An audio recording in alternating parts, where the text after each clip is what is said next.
from New York and is a senior member of the House Financial Services Committee. He joins me now from Washington, D.C. So great to see you.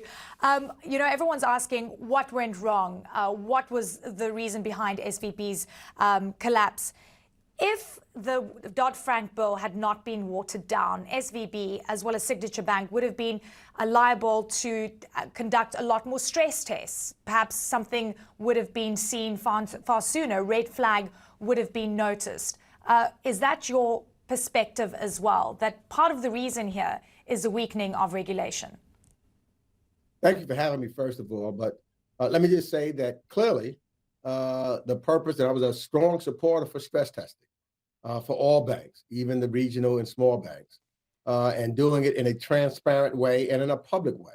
Why? Because that then keeps that confidence to the public that what's going on, and if something is going on, you can wind it down in a timely fashion. And so clearly, one of the issues that might have been the case here, and we've got to look at all of the issues on the longer term, I think that stress testing is one. Look, if we had kept the rule the way it was, at the very least, we would not be talking about it now. We would say that stress testing worked or didn't work, and then the next thing that we need to look at doing. So you should always err, I think, on the side of caution when it comes to banks in that regard, so that the credibility and on the banks is clear to the depositories. And that did not take place here. So now we have to have this conversation. It's something that must be looked at as we move forward.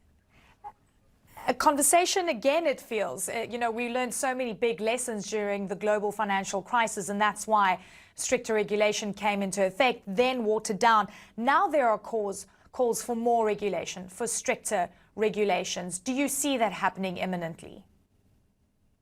Well, I would hope that we would do that. I do have concerns, quite frankly, because I know a number of my Republican colleagues may not be there, and we may not have the votes to push that forward now. I would hope that the united voices of the people of the United States will put a tremendous pressure on all members of Congress, because irrespective of whether you're a Democrat or Republican or independent, this crisis, and when there's a run on the banks, affects us all. And so I would hope that we look at additional regulation, we look at stress testing, we look at whether or not we need to raise the $250,000 protection on depositories, whether we should have the same system for single or individuals as opposed to small businesses, because that's what's been devastating with the SVB and signatory situation, that so many small businesses and companies were affected, which could affect then the salaries of workers, and we don't want that to happen. So I think that we've got a lot of work that we've got to continue to do. We can't rest just upon what we did with Dodd-Frank now. Do you believe that we will get an announcement about the backing of more deposits across the board and above that $250,000 level? Well, I think that the government has, in effect, done some of that already, especially with SVB and Signature Bank, and by setting up lending facilities for all small banks and credit unions. So we moved in that direction. We've got to do further, down the road, what should be done, how much it will cost, what and how, it would be paid for, and whether or not we do have, or it comes along with, the more stringent regulations.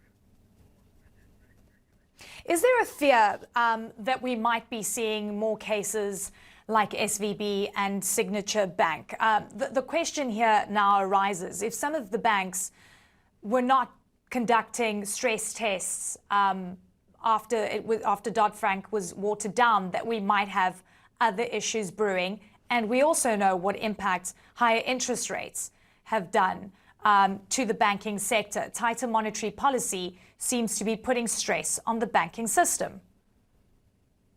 So we need to examine all of that. It seems to me that the failures of SVB and Signature came from also mismanagement of the bank and a misjudgment of the interest rate risk. The vast majority of the small and mid-sized regional banks still are strong because they have had diversified portfolios, and therefore they're not at risk of failure absent some kind of run because of panic. So we look at, when you look at SVB, for example, all of their investments seem to be in one area. And here's where the testing could have coming forward, stress test, to see that they overinvested in one area, making it not as secure as opposed to having it diversified. Yeah. Congressman Gregory Meeks, thank you so very much for joining us. Great to have you on the show. Much appreciated for your time. Thank you.